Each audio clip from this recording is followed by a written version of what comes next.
బైబిల్లో భక్తులు లేరట. బైబిల్లో భక్తుడైవాడు ఎవడో లేడు.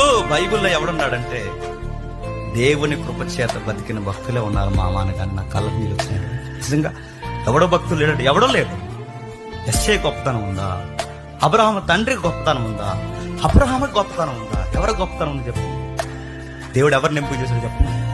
కృపచేత రక్షించుకున్న భక్తులు ఉన్నారు తప్ప రాజకార్యాలు, వీరోచితమైన కార్యాలు, నీతి కార్యాలు చేసి మేము మంచోళం ప్రభు అందుకే మమ్మల్ని ఎంపిక చేసుకున్నామని చెప్పండి ఎవరన్నా ఉన్నారు చెప్పండి?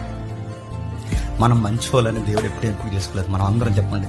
తృణీకరింపబడిన వారు, రోమపత్రికలు అంటాడు, పనికి మాలిన వారు, ఎన్నిక లేని వారు, సాక్ష్యం లేని వారు, ఇలాంటి వారి స్టోరీని దేవుడు మారుస్తారంటే ఆయన కృపచేత, ఆయన గ్రేస్ ఇచ్చి మనుషుల స్టోరీ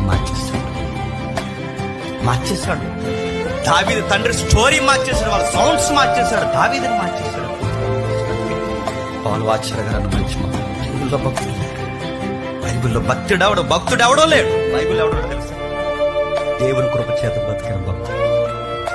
ఆయన కృప లేకపోతే ఎవడ మంచిడు కదంటే చెప్పండి, ఎవడో మంచిడు, నువ్వు మంచిడు కాదు, నేను మంచిడు, ఎవరిని మంచిడు. ఒక మాట చెప్పాలంటే మనకేమీ తెలియదు, మాట్లాడడం తెలియదు, ప్రేమించడం తెలియదు, ఉండడం తెలియదు, మనతో మనకే సఖ్యత తెలియదు, మనకేమీ తెలియదు. అందుకే పిలుచుకున్నాడు, నిలబెట్టుకున్నాడు. నాకు పాట ఏంటి కావాలని పేరు పెట్టి పిలుచుకున్నాడు, నిలబెట్టుకున్నాడు. ఆయనే మన స్టోరీ చెప్పండి. Download ShareChat.